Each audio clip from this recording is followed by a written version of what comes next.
Thanks for coming back to the conversation. I kind of had a feeling you would, though, right? This is the kind of conversations we have to have with each other, with our children, with the therapists. So we've got them all here today talking about the emotional and psychological adjustments that must come with sending our children, our kids, our young adults off to college, right? Okay, I've got a question for you.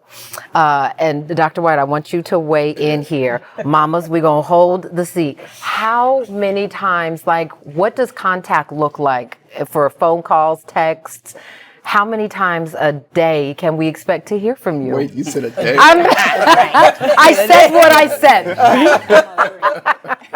Sure. So I think per week, it should be, I think one phone call is enough. One call a week? A few text messages, but. You said one call a week? One, yeah. Okay. Mm-hmm.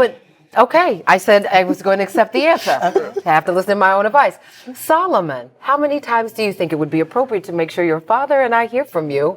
A few text messages would be cool, but definitely one phone call, probably at the end of each week on Sunday, just to update you. A call on Sundays. Call on Sunday, just to update you. And those text messages are going to be throughout, hey, class was great today. Hey, class is great. Class is great. Hey, class is great. And then, so what about the response time on text? Immediately. Immediately. I have to get back to what I'm doing, so immediately. I'm not expecting during the middle of the day, right? When I know that you are in class. Right. But in the evenings, just to circle back, right? Especially in the beginning. That's not an unreasonable expectation, right? Right. Nyla, please come through. Me personally, once out of 7 days is crazy. So I would say 3 times a week. I'm going to call her 3 times a week. Monday, Wednesday, Friday, space it out a little bit. But that is spoken like an only child, right? I feel like that I think that's about how often. How often did we call our moms when we were off? I talk to my mama every day. And you know what? Y'all were calling from a payphone too. Right. No. I had a cell. You had a oh, that's right. You were younger. Yeah. I was on a payphone Sunday. I was on a payphone. That's true. That's true. But we talk. Doc, is that one of the biggest issues? Just how, because we need to hear that they're okay, but they need to know that we know they're okay, right? It is, and it's a time of adjustment for both the parents and the students. And so I would say give a little grace, period, because remember, you're letting her go. How long that grace period? A couple weeks, just a couple weeks. Just let it flow naturally.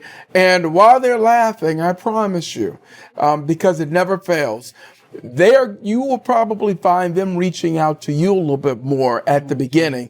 After all the bells and whistles, every university, especially HBCUs, they do an excellent job of the welcoming of students. Right. But then when it's done and you end up in my class, right? So then when the pressure starts kicking on, you all will see the calls more frequently. And so I think the example that you gave is absolutely great, but let it be a little more natural. Yeah. Just to check in. I'm going to tell you all students this. If they don't hear from you, then they're going to call twice, they're going to text, they're going to blow your phone up. So if you want to manage your parents' contact with you, just say, hey, mom, hey, dad, going good. I'm telling you, it'll make life much better. And then I'm also offer this, be random. Hey, mom. Hey, Dad. That's random. I think that is a great idea. That is a great idea. So if you do once a week, just in between that, hey, because they're adjusting as well, too.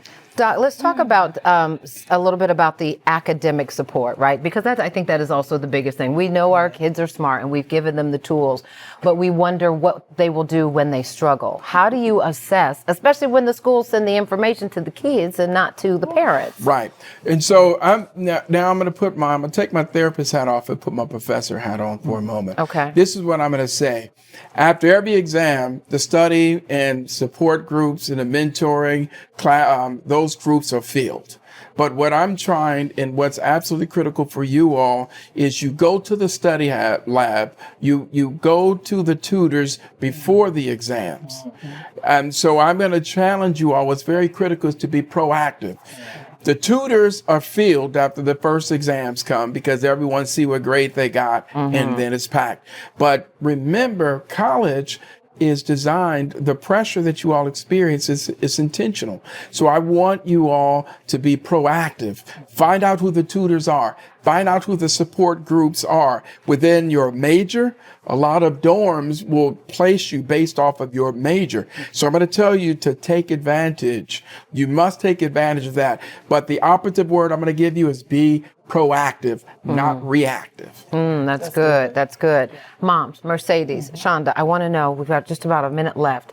What are you planning to do for yourselves, to take care of yourselves? I'll start with you because you're about to have a whole entire empty nest. You still got some kids at the house. I have actually started, in addition to me doing my kickboxing classes, I've started walking too. So just trying to beef up my physical activity. So that's one of the things. Yeah, the time to do things that we didn't have to do when we were dropping off. Discovering new things in Yes, Atlanta. indeed. Mercedes, quickly, anything that you're going to have a little bit more room to do now? Well, I have 2 other kids at the house. Right. They are already filling up my schedule. But I always try to make sure that I take time for me anyway. So between them, my husband, I'm sure I have enough to do. Yes, indeed. While I'm yes, trying to indeed. reach out to him. Filling out more college applications is coming up soon. I love it. I love it. We're going to, yes, driving to Huntsville. I get it. All right. I want you all to keep it right here. When we return, Dr. White breaks down the do's and the don'ts for parents and for children while they are away at school. Good advice for all of us and for you when we return.